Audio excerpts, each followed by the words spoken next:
It has been 10 years since I died. After all this time, I finally saw the first person to come visit my grave. It was a limping man, slowly making his way toward me. That man was my father. I had died, though I'd forgotten how. Since my death, my soul had drifted in the air, unable to stray more than 10 meters from my tombstone. From confusion to acceptance, it only took me 3 days. I spent an entire day carefully reading my gravestone. Carved into it were the words, "The grave of Lily West." Next to the name was a date. And beneath the date, a few small characters, daughter of John West. John West, that was my father. I tried to remember my life before death, and all the memories were of him. I didn't like him. He had every bad habit imaginable, chain smoking, heavy drinking, swearing constantly, unbearably controlling, with a fierce and violent temper. He believed that violence could solve anything. When I was 5, for reasons I can't remember, he took me to a small clinic in the middle of the night. My arm was broken. It hurt so badly my lips trembled, and tears silently rolled down my cheeks. He stood at the door, impatient and irritable, watching me. The nurse, her back to him, gently asked me, "Who is he?" "He's my dad," I replied. At that moment, her expression changed. She looked at me differently, oddly. Years later, I realized that look was pity. The doctor set the bone and pointed me back to my father. Smoking wasn't allowed in the clinic, but he insisted. He was kicked to the corner. I saw him sitting there, completely unbothered by appearances, back turned to me, puffing clouds of smoke. The air was filled with the stench of cheap cigarettes, awful, but I had grown used to it. Why did it have to be a girl? If only it were a boy, he muttered. At 5, I had never heard of son preference and didn't understand such things. But I never forgot those words. Nor the irritation in his voice. He wasn't tall, just over 5'3", but his build was stocky and broad, with exaggerated muscles, especially in his arms. He always kept his hair shaved short. His face was like stone, never smiling. Even without expression, he looked menacing. For as long as I could remember, there was always a cigarette between his fingers. His friends gave him cigarettes, he had no shame and many friends, so he never lacked supply. But they were all low quality, and the smell was awful. He loved drinking. And when he got drunk, he'd go on drunken rampages. He'd mumble things I didn't understand, curse nonstop, his already terrifying face twisted with madness, like a wild beast. We lived in a tiny one-room apartment. As a child, I would stand in the corner of the room, watching him scream and eventually begin to smash things. There wasn't much to break, just a few pieces of second-hand furniture he'd found who knows where. I would wait for him to tire out, fall asleep, and only then would I dare to sleep too, tiptoeing quietly. I never went to kindergarten. When I began school, it was straight to elementary. Before school, I stayed home every day. He never allowed me outside. Whenever I even thought of leaving, he would fix me with a fierce stare, eyes full of threat, his voice harsh and hoarse. "What's out there that's worth going for?" And yet, he was out all day, almost every day. Sometimes, he wouldn't return until the next morning. To stop me from leaving, he locked the door behind him. He'd leave a few things to eat, some steamed buns, vegetable buns, and a bit of water. When he returned, he would check whether I had eaten. If I hadn't, he would force me to finish everything in front of him, watching every bite. I didn't like them. I hated chives. I hated garlic. But I feared him more than I hated the food. So I forced myself to eat, fighting the urge to vomit.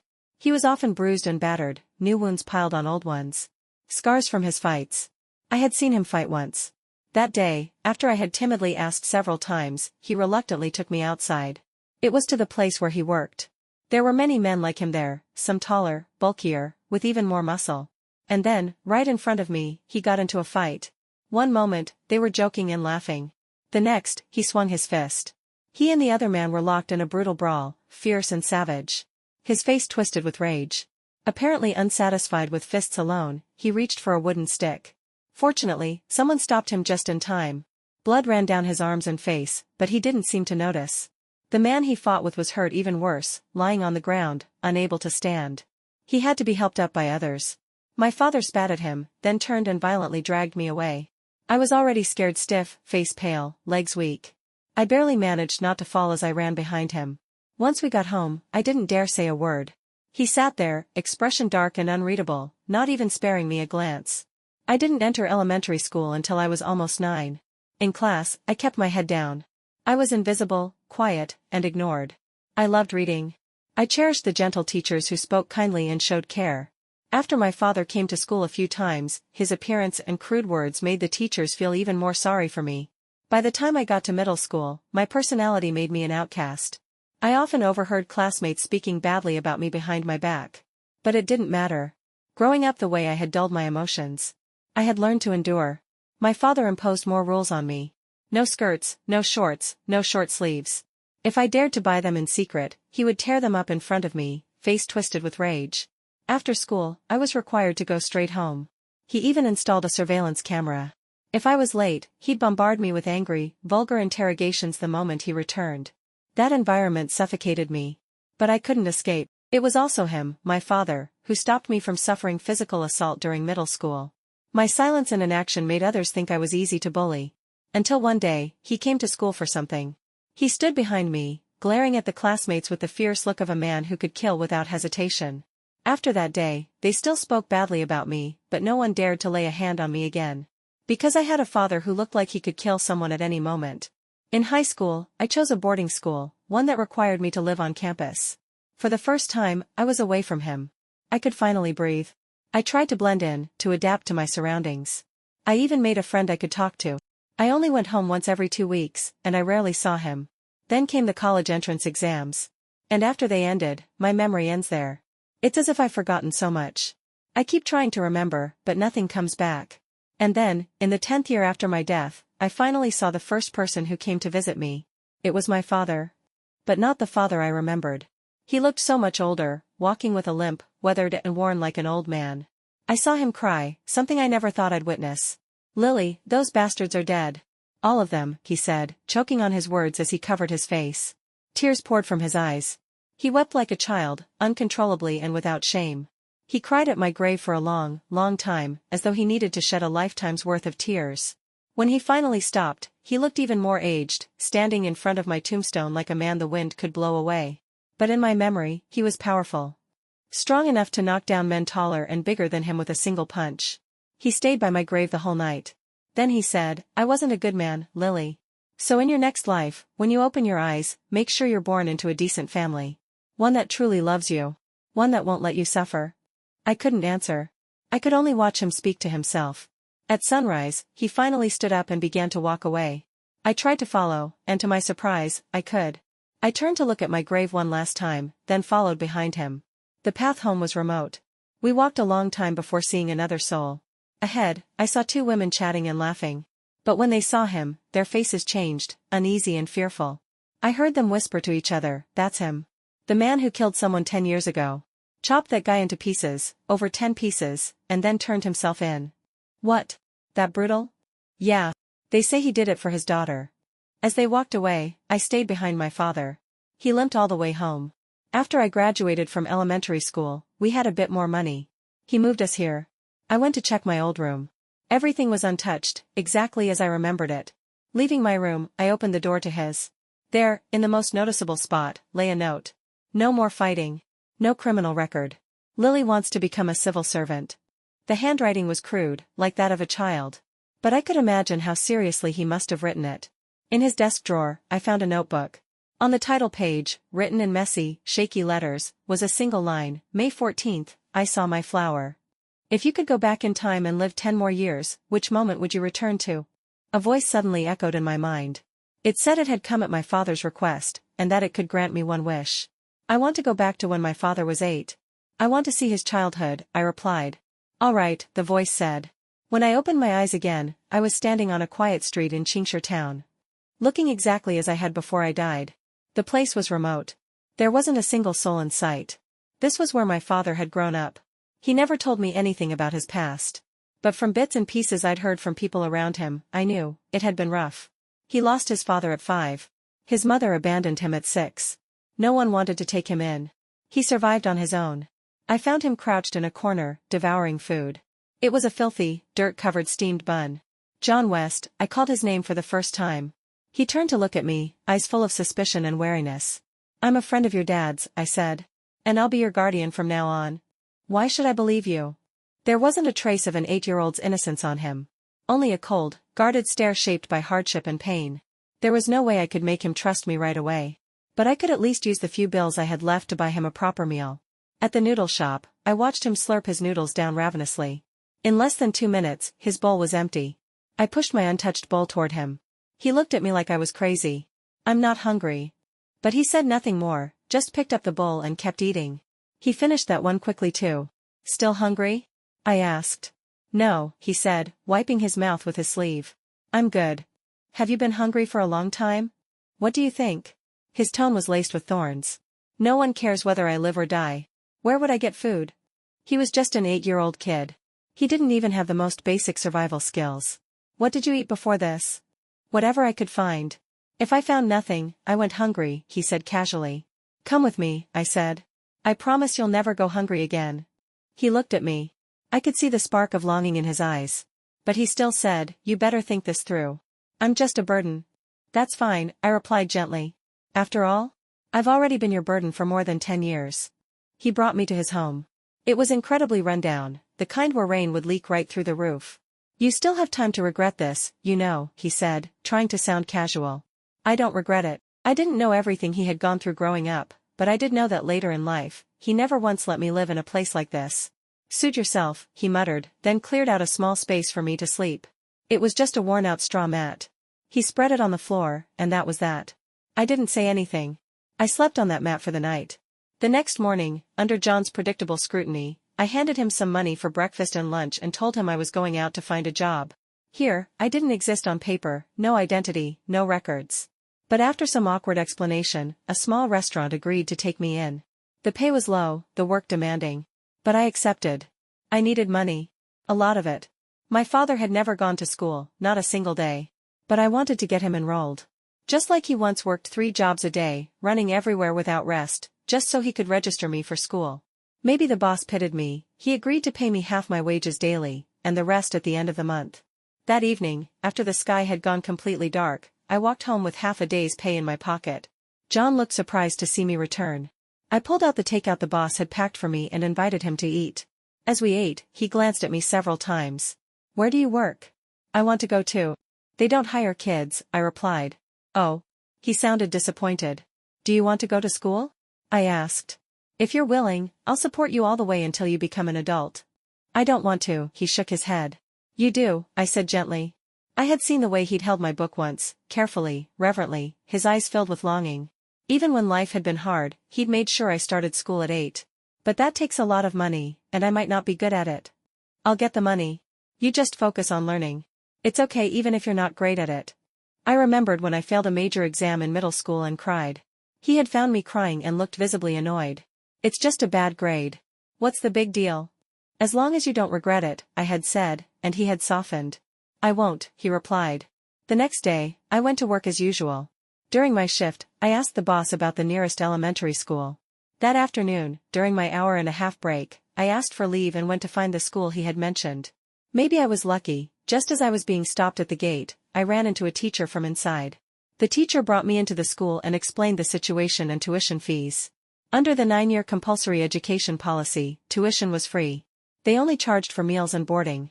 I told them I would ask John whether he preferred to live on campus or commute, and we agreed to meet at the same time tomorrow at the school gate. That night, I brought it up to John. I didn't say much, just asked if he wanted to live at the school. Living off campus is cheaper, right? I nodded. He chose to commute. The next day, I took him to meet the teacher at the school gate. After paying 200 yuan for meals, he was officially enrolled. The school was about a 30-minute walk from home. Every morning, I gave him a few coins for breakfast. He refused money for dinner, saying he wanted to wait and eat with me when I got home. Every night, I came back to find him sitting by the door, doing homework while waiting for me. Less than a week into my new job, I started being followed. That day, business at the restaurant was booming. A rush of customers came in right before closing, and by the time I was done cleaning, it was an hour past my shift. The boss, knowing my situation, kindly packed me some leftovers and paid me extra. I left the restaurant and walked through the night, flashlight in hand. That's when I noticed someone trailing behind me. I turned to look but couldn't make out his face. I quickened my pace, he sped up. I slowed down, he matched me. There was no one else around. Panic crept in. Then, another flashlight beam cut through the darkness. It was John. 8-year-old John stood there holding a sharp knife, his eyes locked on the shadow behind me, fierce and unwavering. Come here, he said. I walked to him. He pulled another knife from inside his coat and handed it to me. Take it.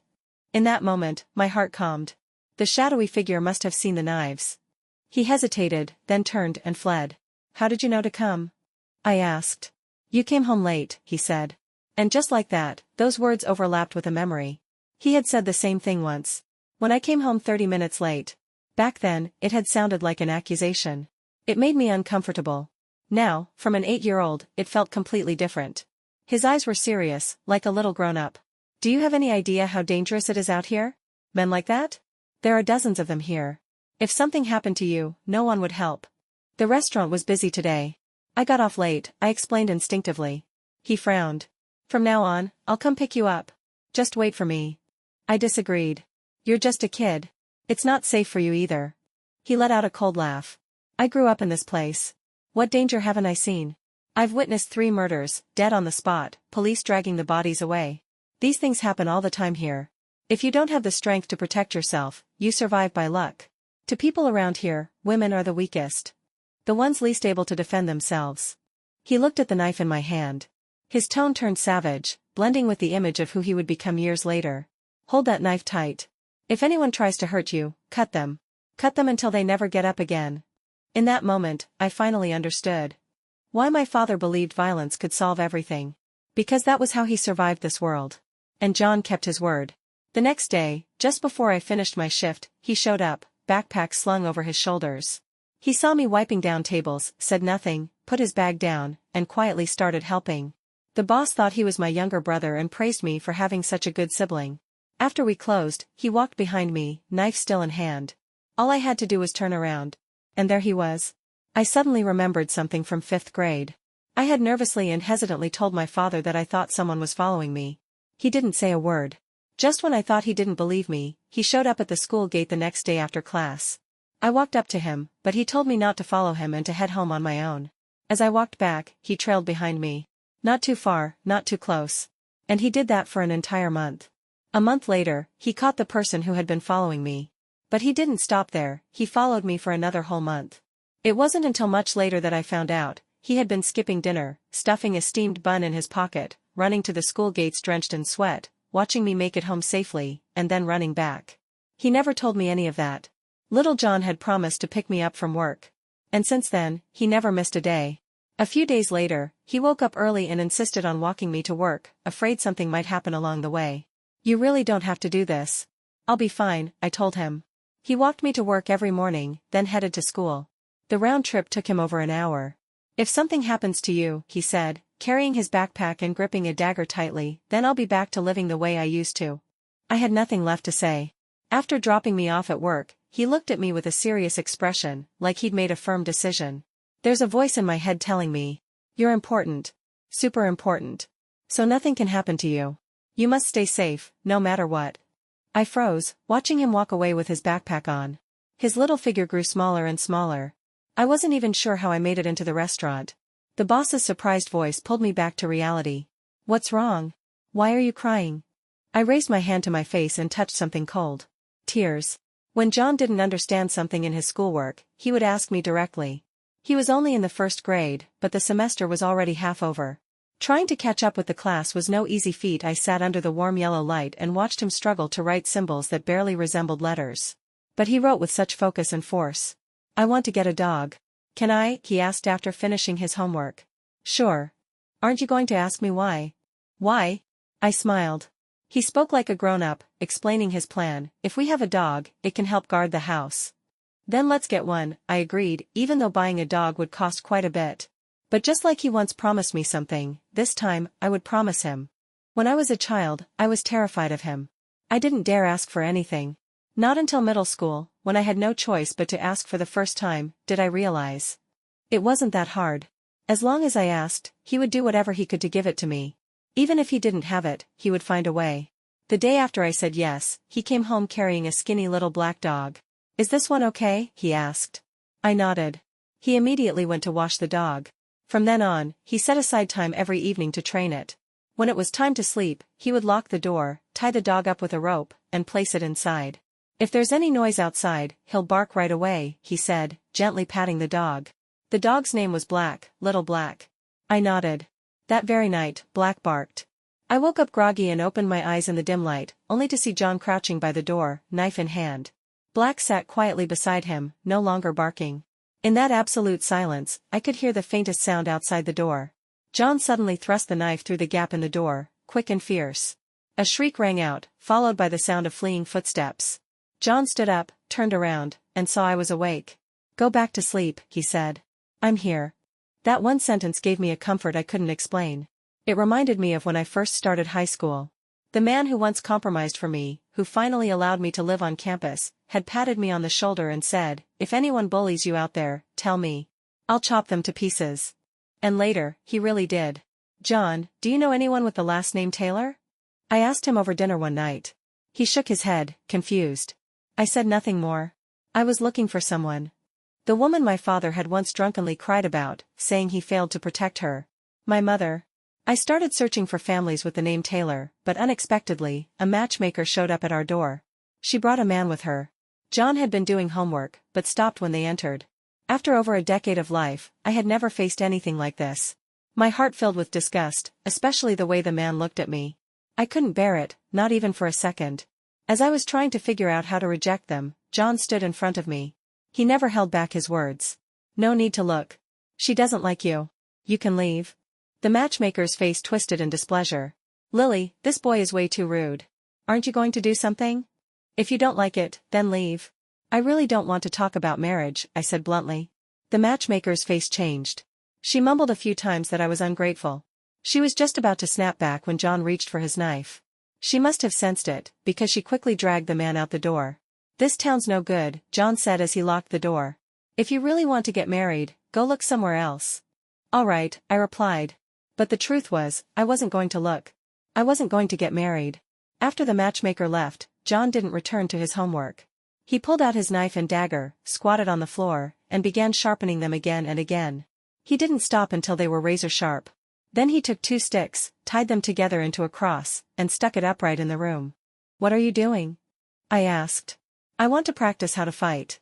Make myself stronger. I already know which parts of the body hurt the most when hit." For once, there was a flicker of childlike pride in his voice. "You're amazing," I said, trying hard not to show the ache in my heart. I could even imagine how many wounds were hidden behind those words. How could an 8-year-old boy know such things? Only by being beaten and bullied had he figured it out on his own. "Do you want to learn? I can teach you." Looking into his eyes, a once blurred memory suddenly became clearer. Someone had asked me the same question once. "Want to learn? I'll teach you." "Yes," I said. He earnestly tried to teach me. With just one move, an over-the-shoulder throw, I landed hard on the ground. My vision blurred and overlapped. I heard his panicked voice calling my name again and again. As my vision cleared, I saw his eyes filled with panic and guilt. They mirrored the look he had one night when he was 5. "I'm okay," I said, not wanting him to worry so much. I grabbed his hand and forced a smile. "Really, I'm fine. Not hurt at all. It didn't even hurt." "Let's go to the clinic, just to be sure," he said, tears already brimming in his eyes. I sat up from the floor, trying to show him I was truly all right. But in the end, he still dragged me to the clinic. Only after the doctor confirmed I had no injuries did he finally relax. On the way back, he kept his head down. Once we got home, he stood in front of me, full of guilt, and apologized. "I'm sorry." "You did nothing wrong," I told him. He furrowed his brows in frustration. "Why do you have to be a girl? If only you were a boy." I froze. That sentence overlapped perfectly with my memory. In a corner filled with cheap cigarette smoke, someone had said the same thing. Why did it have to be a girl? If only it were a boy. Back then, I never asked. But now, I softly did. "Why? If you were a boy, I could teach you how to protect yourself. How to fight. Boys face fewer dangers in this kind of place. But you're a girl. A fragile, delicate girl, like a flower. It's just not safe here." He grew even more frustrated after saying that. "But don't worry," he said firmly. "I'll protect you." He promised me with all his heart. "No," I said, "this time, I'll protect you." He had protected me for over 10 years. Now, I wanted to protect him, for the next 10. Ever since I turned down the matchmaker, rumors in the town began to fly. Many even came forward, saying they wanted me to be their daughter-in-law. I didn't care about any of it. And I certainly wasn't going to agree to marry anyone. I had a plan. Once I found my mother and saved up enough money, I wanted to take my father away from this place. Before leaving for good, I wanted to see the woman I'd never met, just once. If she was living well, I wouldn't disturb her. So far, I only knew 2 things. Her last name was Taylor, and, according to my father's notebook, she had been bitten by a dog. There would be a dog bite scar on the inside of her left forearm. I couldn't find any tailors in our town, so I expanded my search to the neighboring town. When John found out, he helped me look too. During that time, I started learning how to be a parent. I thought long and hard about it, but still felt utterly lost. I wanted him to grow up like an ordinary 8-year-old. No fighting, no cursing. Just studying and playing freely. But given our environment, those bad habits were his only tools for survival. So I asked him seriously, "What do you want?" He didn't understand why I was asking, but he still answered me, just as seriously. "I know I'm just a burden right now. But I'll grow up soon, really soon. And when I do, when I have money, I'll take care of you for the rest of your life. I'm not lying, I swear. Please don't leave me, okay? I don't even have to go to school. I can survive on just 2 steamed buns a day. I just want to be able to tell everyone, I'm not alone. I have a home. There's someone waiting for me at home. I'm not some abandoned kid no one wants." That day, his eyes turned red. And I couldn't hold back my tears either. I hugged him tightly, my voice trembling as I sobbed, "You are not unwanted. You have a home. You have someone who will always stay by your side. I'll never leave you. I'll watch you grow up, always. Don't listen to what others say. You're really, really important. Important enough that someone would come into this world just for you." I kept learning how to be a parent. At the desk after dinner, I helped him with his homework.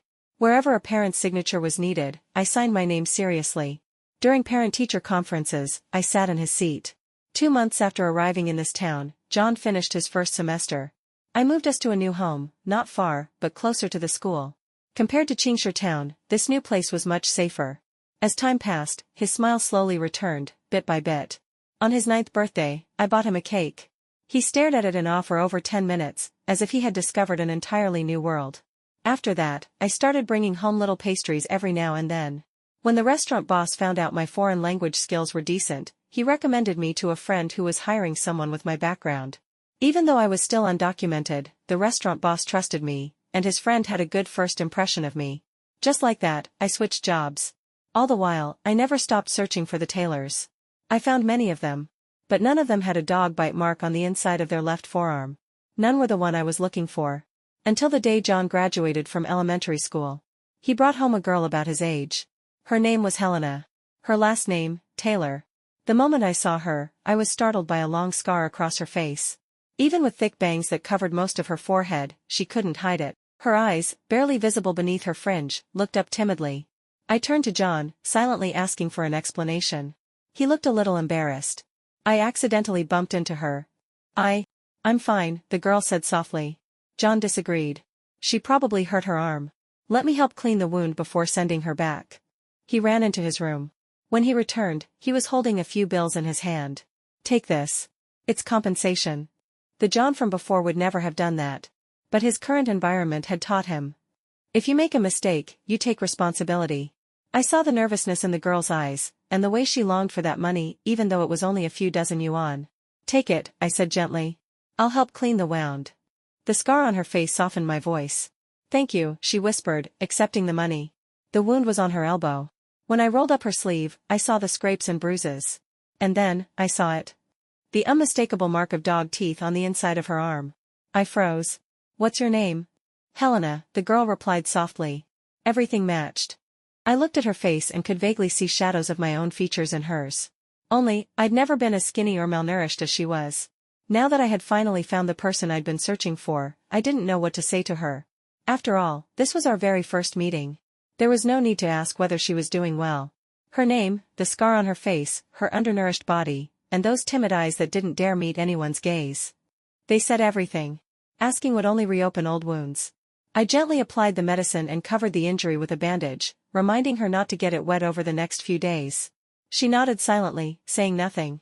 Once the wound was properly taken care of, I rolled her sleeve back down. "Dinner's almost ready," I offered. "Why don't you stay and eat before heading back?" She quickly shook her head, looking panicked. "I have to go. If I don't leave now, it'll be too late." She clutched her backpack and ran out the door. "She probably has something really important to do," John said, noticing how I kept staring in the direction she'd disappeared. I withdrew my gaze. "She's the one I've been searching for all along." John didn't quite understand why I was looking for her, but he nodded anyway. "I'll keep an ear out for any news about her." I saw Helena again a month later, on my way home from grocery shopping. She was walking with her head down, like a drifting soul. I called out to her. Only as I got closer did I realize she was crying. Tears were falling silently, one after another, onto the ground. Did something happen at home? She kept her head down and didn't speak. If you don't know where to go, come home with me. It's not safe for a girl to be wandering outside alone. Before this, John had already managed to find out a bit about her. She was born into a family where boys were valued more than girls. All the attention at home went to her younger brother. To them, Helena was just a pair of working hands. Still, she said nothing. Just let her tears fall. I thought for a moment, then gently took her hand. She looked up, revealing the fierce scar on her face, and eyes filled with sorrow. Come with me, I said, my voice softer than before. She still didn't speak, but neither did she pull her hand away. When we got home, John had already made dinner. He was surprised to see Helena with me, but didn't ask a thing. He simply brought out another set of chopsticks and a bowl. I led Helena to the bathroom, helped her wipe her tears, then brought her to the table. Let's eat. She held the bowl and ate silently. The tears still flowed, though not as much as before. After dinner, she bowed seriously and said, "Thank you." That night, Helena stayed with us. I didn't press her about what had happened. But the next day, in a low voice, she told me. Her family didn't want her anymore. She was 12, freshly graduated from elementary school. Her parents wanted her to drop out and stay home to work. When she refused, they kicked her out. Her eyes held despair and lifelessness. I'd seen the same look in John's eyes before. I wanted to take her away from all this. I can support you so you can continue your studies. Would you be willing to leave this place with me? There was a flicker of hope in her eyes. But it faded just as quickly. They won't let me go, she choked out. They won't. By they, she meant her biological parents. They hadn't kicked her out to truly abandon her. Only to force her to submit. They would never willingly give up a free laborer. They said, in a few years, they'll sell me for money. Her voice was soaked in hopelessness. I gripped her hand tightly, looking her straight in the eyes, trying to calm her. That won't happen. We'll find a way. Helena stayed with us for the time being. Her past had made her nervous and extremely sensitive. She couldn't let herself rest. Always trying to find something to do, never daring to eat too much, never daring to take the best food from the dishes. But in our home, there wasn't anything that truly needed her help. Which only made her more anxious and uneasy. Do you want to read a book? Just as I was wondering how to ease her discomfort, John spoke up. He pointed to the small study. There are lots of books inside. You can take one to your room. Helena shook her head quickly. I should do some chores instead. She was the kind of person who couldn't handle being treated well. The moment someone was kind to her, she felt indebted. But it's rest time now, John said. In our house, that means it's time to read or take a nap. She was finally convinced. Reluctantly, she picked a book and went to her room. John was good at persuading people.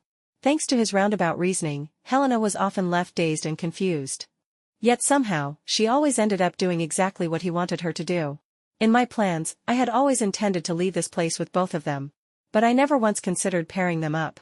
I had taught John about the importance of boundaries between boys and girls very early on. Because of that, he never stayed alone with Helena in the same room for more than 10 minutes. As I began seriously thinking about how to help Helena leave, John came to me with a plan. After hearing it, I had to admit. It might actually work, even if it wasn't the most ethical route. Before deciding, I spoke with Helena. She listened quietly. Then, slowly, she lifted her long bangs. The grotesque scar on her face was fully revealed. I got this when I was 10. My brother scratched me with a compass. Because I didn't give him 5 yuan to buy a toy. Her body trembled. The grief inside her was so intense, it seemed it might devour her. But she still took a deep breath. And began to peel back that rotting wound in her heart. That 5 yuan. I earned it for placing first in my group during a school recitation. I needed new notebooks, and my pen refills were all used up. I'd already planned to buy 2 notebooks and 6 pen refills, enough to last me a month. Her tears flowed faster and faster, her eyes utterly devoid of light. But in the end, my face was slashed. My brother used that money to buy a toy. One he played with for less than 2 days before throwing it away. My parents took me to a local clinic. When they heard the wound might cost hundreds to treat, and might never fully heal, they turned and walked away. I followed them, blood gushing from my face. The bleeding stopped on its own. No medicine was ever applied. In the heat of summer, I endured the festering wound. And the dirty water my brother splashed on my face, I couldn't resist. not even raise my voice. Or I'd get beaten with a stick. They truly didn't care if I lived or died. She cried and laughed at the same time, her smile twisted and crazed, like someone who had gone mad. If I could choose, I'd rather have never come into this world. I wish they'd just strangled me the moment I was born. I've been preparing, waiting for a day that felt not so terrible, to finally give up on myself. I dream every night of escaping this place, of leaving them behind. Even if it means dying. John brought over some tissues, and I, with teary eyes, gently wiped her face. Come with me. I'll take you far away from here, for good. There was a time I resented my mother. Not deeply, but enough to feel bitter that in my life she existed as nothing more than a faint name. I envied the classmates who had mothers by their side. But after meeting her, all that resentment melted away. Now, all I wanted was to help her escape her nightmare.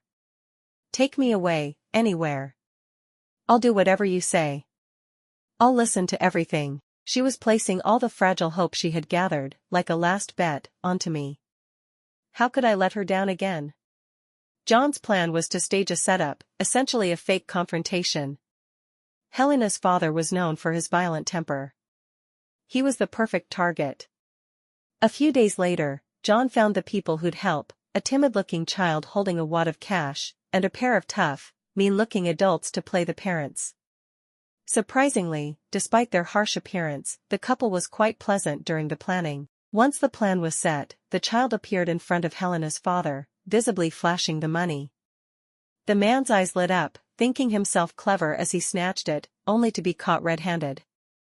When his family rushed over, they immediately tried to twist the story, claiming the money had always been theirs. But they didn't know that the bills had been marked in pencil with the child's name. That failed, so they tried to bluff their way out. But the parents of the child weren't backing down. Stealing was illegal, and what Helena's father had done could easily land him in prison for several years. Cornered and desperate, Helena's family was running out of options. Then, the couple offered a deal: we'll let you off the hook, if you give us your daughter as compensation. Her parents hesitated. They had long planned to use Helena as a future bargaining chip, to trade for a bride price when she came of age. But rejecting the offer meant paying an impossibly high sum, a price they weren't willing to pay. Just then, someone muttered, "She's already disfigured. Who's going to want her? She's only 12. You still have to feed her for 6 more years. Total loss." Exactly. Who would want a girl with a ruined face? Even if someone did, she'd fetch only a pittance. Keeping her meant feeding her, clothing her, wasting money. That settled it, they agreed. To ensure they wouldn't go back on their word, all the paperwork was done as fast as possible. They practically shoved Helena out the door like she was a curse.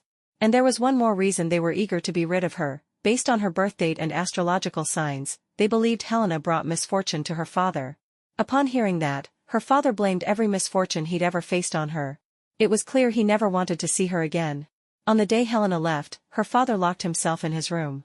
She didn't take anything with her, not even a bag. The clothes she wore were old, worn thin, and likely picked up from somewhere. She looked back at the tightly shut door of her home.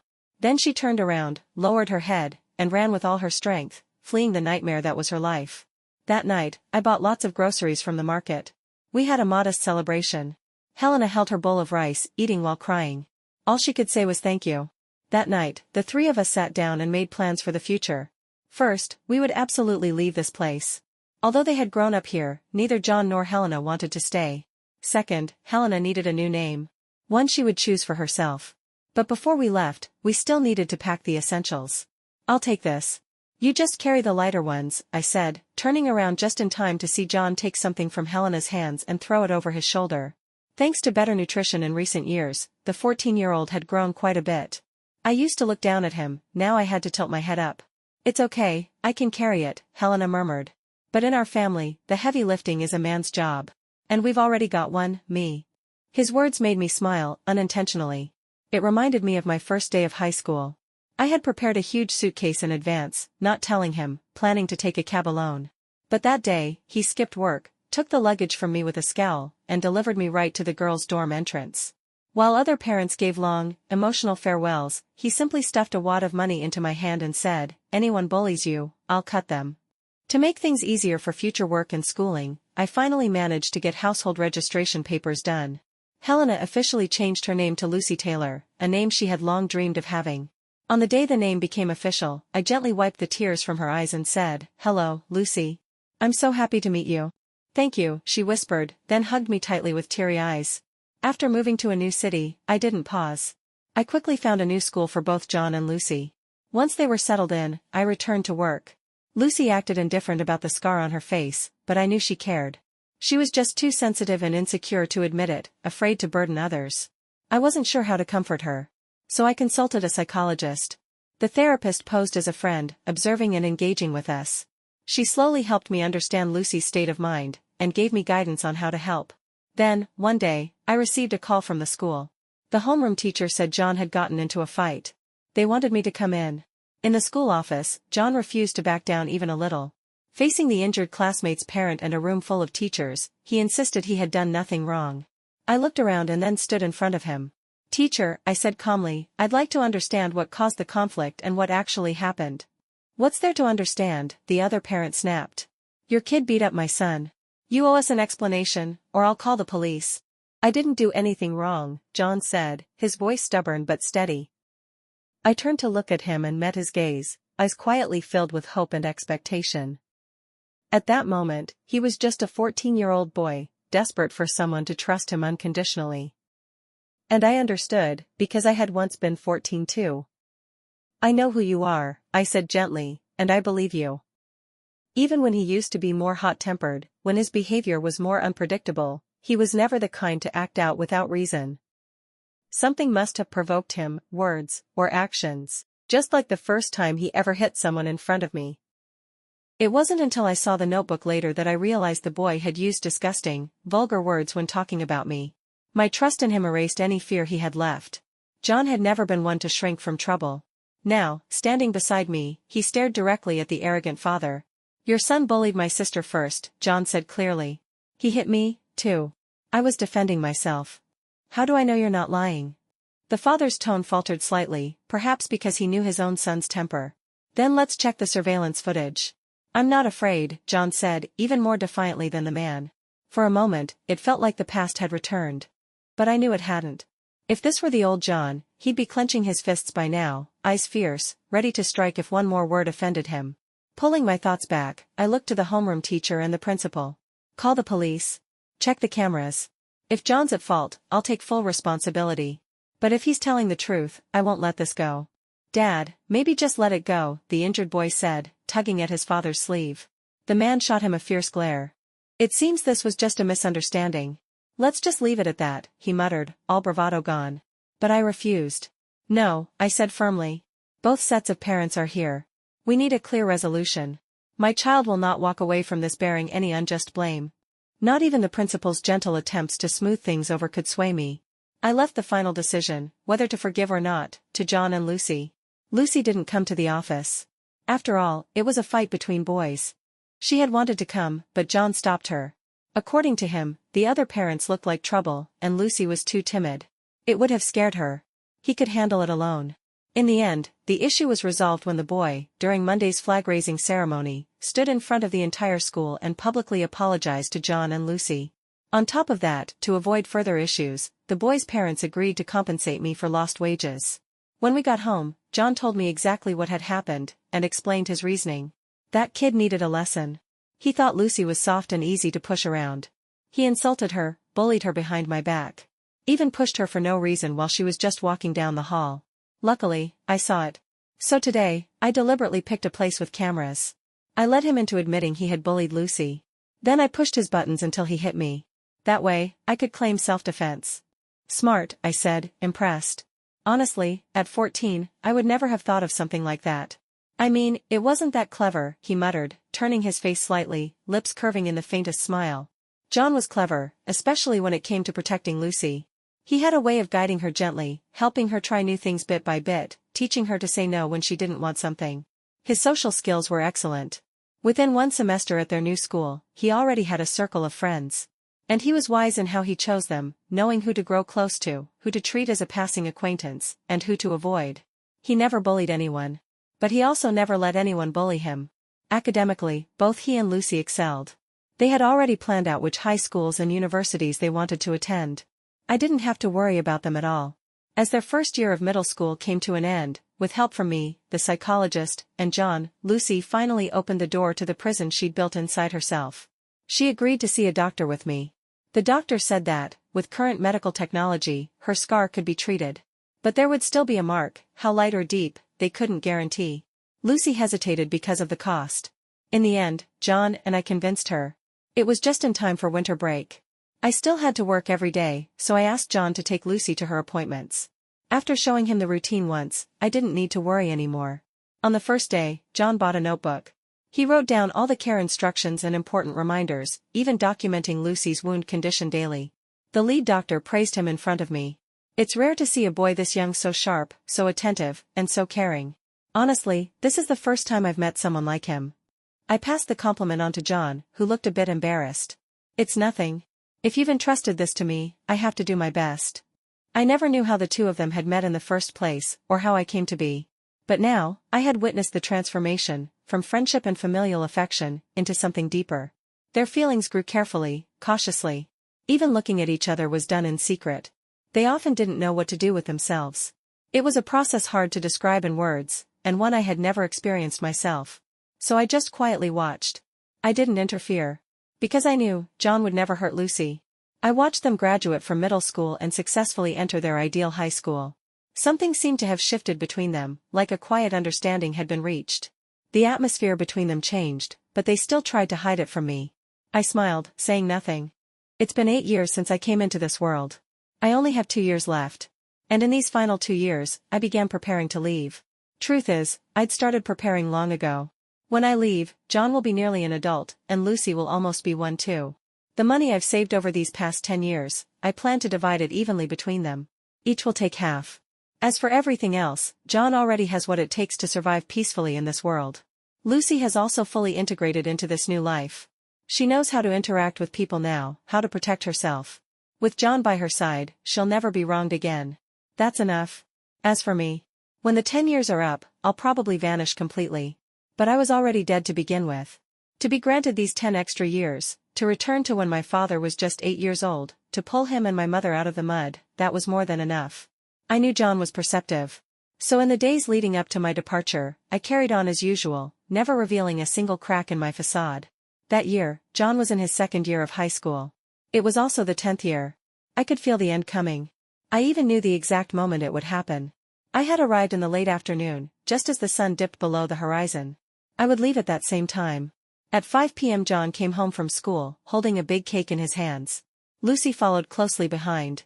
When he saw me, John smiled. 10 years ago today, you appeared. So today is our 10-year anniversary.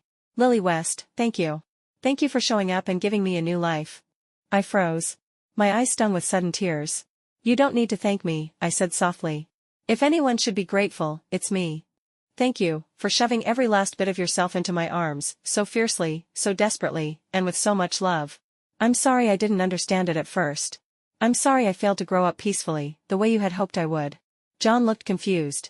He was still speaking, but I could no longer hear him. Time was up. It was time for me to go. The world froze. Even John and Lucy's expressions became still, frozen mid-motion. My body began to dissolve, slowly drifting upward, just like it had 10 years ago, after I died. The 10 years are over, that familiar voice said again. Thank you, I replied sincerely. After you leave, they'll go on with their lives. They'll remember that you once existed. But they'll forget your name, your face. You will pass away reasonably, gently, within their memories. Thank you. My heart brimmed with gratitude. What I feared most was leaving them immersed in grief. I had once promised to always stay with them. I'm sorry. I broke that promise. When I became a wandering spirit again, my soul didn't dissipate right away. I hovered above them, watching their lives continue. In their hearts, I had died. But it was a death they could accept. A gentle, understandable end. They remembered me. Sometimes they even spoke of me. Every year, on Qingming Festival, they visited me. I followed them for another 10 years. I watched them graduate from high school, then enroll in the same university. I watched them finally, officially, become a couple. After college, they got married. That same year, Lucy became pregnant. The following year, she gave birth to a healthy baby boy. When John looked at the baby, he seemed slightly disappointed. I already bought little dresses, I heard him mutter. And it turns out to be a stinky little boy. I smiled, feeling a strange, bittersweet ache in my chest. I stayed by their side another 10 years, watching them name the baby Raymond. 10 years later, Raymond turned 3. And once again, I heard that voice, "It's time for you to go." "All right," I said. I felt my soul beginning to fade, piece by piece. I smiled, and closed my eyes. This was enough. This was already the best ending I could have hoped for. The baby is out, it's a girl. I heard a stranger's voice and opened my eyes. A hospital room. "Let me see her," said a familiar voice. I turned toward it and saw Lucy's pale, exhausted face. She looked at me with a smile of deep contentment. "It's a little sister," came Raymond's cheerful, childlike voice from nearby. "Keep your voice down. Don't wake the others," John's voice scolded gently. "And you're responsible for protecting your little sister now, got it?" "I will. I'll protect her forever," Raymond answered, his young voice brimming with determination.